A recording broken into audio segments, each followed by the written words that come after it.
And welcome back. My next guest is Chris Barry from PFLAG. Welcome, Chris. How are you? So, Chris, delighted to have you on the program, and you've been involved with PFLAG for about a year and a half now. Before we get to PFLAG, let's get a little bit some of your background information. Talk a little bit about your family and your background. Sure. I'm married. I have 2 children. My oldest identifies on the transgender spectrum. He is a transgender male. And my youngest is on the autism spectrum. Matt, the oldest, just graduated from high school, and my youngest is in high school still. He'll be a junior. Great.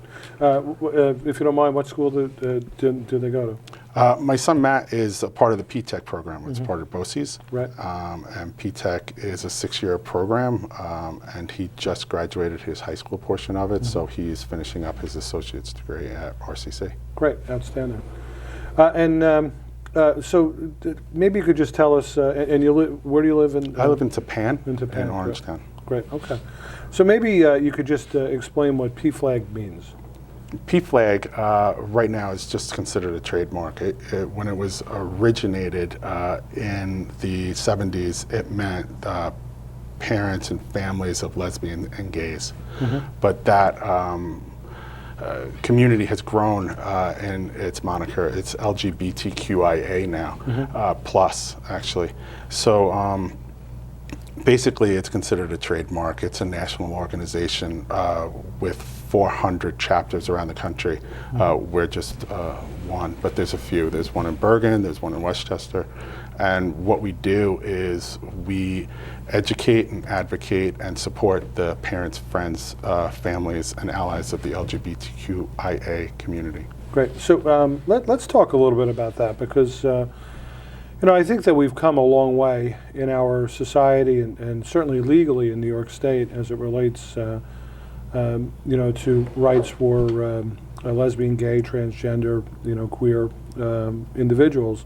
But let's talk about, how parents are kind of grappling with this. It's my wife actually works in a school, and she's had a number of students throughout the years actually come out to her, and one of the things my wife has actually said is, it's almost never a happy experience.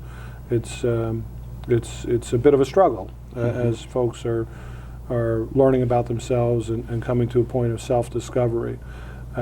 That's difficult in any form of self-discovery for any individual, whether it was sexuality or not sexuality. So what is that like as a parent for you, as your son identified? What were some of the things that kind of your son was dealing with and you were dealing with? I can't really speak for my son, but I can speak from myself as well as my wife in the terms of how we had to deal with everything. And for us, we were lucky in certain ways because my youngest child is on the autism spectrum. We had our family in family therapy since he was, 2 years old. And just to make sure we were on the right path, that we were, checking all the boxes, making sure everything was covered, that we had our thoughts and processes in the right place. And because of that, our therapist actually realized before we did what was going on with my child, my oldest child. And when my oldest child came out to us, he came out in the therapist's office in a session and was helped by that therapist. So we had a handle on certain things because of that. But it still was a struggle because we didn't know what transgender was. We didn't understand what transgender meant. We didn't know what was needed for our child. So my wife, who is, I consider an expert researcher, was able to find PFLAG, was able to find different resources for us to get out there and find the support that we needed to get the education that we needed to start understanding how to help our child as well as how to help ourselves. Because as parents, the one thing that we realize is society, society as a whole has a hold on us in certain ways that we don't even realize. It's very underlying, because society puts expectations on us, and as parents, the second our child is born, we put expectations on that child. We already know like where we want them to go to school, what team we want them to follow, how they're going to walk down the aisle when they get married. All these things go through your head right away when you find out you're pregnant, and those things really influence how you raise your child. So, in essence, when our child came out to us, it was a lot of unlearning what we've been taught so that we could understand fully how to go forward. Right. So obviously with PFLAG, there are a number of folks that are involved with it on the local level and the national level. Correct. How many folks are involved on the local level with it? We have 8 people on our executive board and about 7 people on our advisory board. And then we have, volunteers as well. Great. And are there some, you had mentioned earlier that, obviously because of your other son being on the autism spectrum, that you were kind of well prepared, and with your son coming out to you in a family therapy session, so really it kind of helps you start to get a jump start in terms of where resources are. Where are the resources for a parent who is is grappling with this? It's exactly as you said. As parents, I'm reminded of the old saying. We make plans and God laughs. Mm-hmm. And as parents, we can have all types of plans and what have you, but obviously our children are going to decide, and they're going to decide. What the direction of their life is going to be, or how it's determined for them.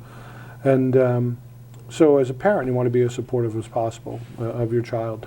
So there are going to be parents watching this that they're going through the same situation. Maybe they're avoiding it because they don't want to deal with it, or they're in denial, or they're in the beginning of it, and whatever stage that they're in. So what advice do you have, and where are the resources for a parent or a family that really is coming into this for the first time?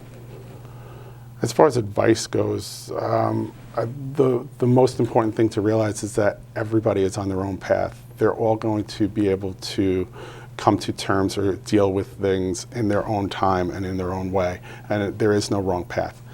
There is no time limit. This is a process. But as far as resources go, besides PFLAG Rockland, there is also Kendall Youth Pride. There's the Rockland County Pride Center. There's GLSEN, Hudson Valley. There are PFLAGs in Bergen County, in Westchester County, and Putnam County. There are a bunch of resources surrounding us, as well as right here in our community. It really is up to the individual what they're willing to do. Some people want to go where nobody knows them.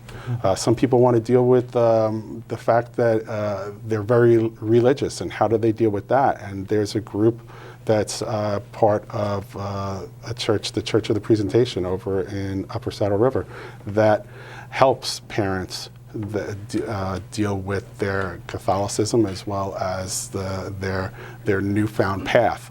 And that's a great resource. So there are many resources around. It's just a matter of reaching out and trying to find them. Right. What's the greatest thing that you learned about yourself and about your family and your son, through this experience? Well, this whole experience literally it brought us closer. It made us a tighter, stronger family than we ever were before. And we thought we were a tight, strong family before that. And when my child came out to us, he came out 7th grade about. So I mean, that's young. And the thing that hit us the most, and especially me, was that I didn't realize that my kid wasn't happy, because I always thought they were. And when they came out, and that burden of not knowing or not telling us was lifted, there was a huge difference in how happy he was. And that hurt for a while because I didn't know my kid wasn't happy. I thought they were. So what I realized, and I think the greatest thing that anybody can learn, is that you have to listen to your children instead of expecting to tell them or know better for them, because we don't, because it's their path that they're on, and we have to listen to them. Right. So that's really very, very sound advice. We only have about 2 minutes left, so Sure. I want to just go into what are some of the upcoming events that PFLAG has, and how can people get involved? Okay, we have a few events coming up. We have a library tour that we started that has been expanded to school districts as well, that we go around basically spelling out what LGBTQIA means, and then opening up the discussion to the group that's there to see what it is that they want to learn and what questions that they have. We started it in Pearl River, and through that we wound up booking some stuff for South Orangetown School District, as well as moving to New City and other school districts. So we have the South Orangetown School District coming up in November. We have another school district at the end of September, possibly another one in October. So those events will always, they're the ones where we give out the information and try to help the community the most. Great. And how can people get in contact with you and learn more about PFLAG? Our website, rockandpflag.org.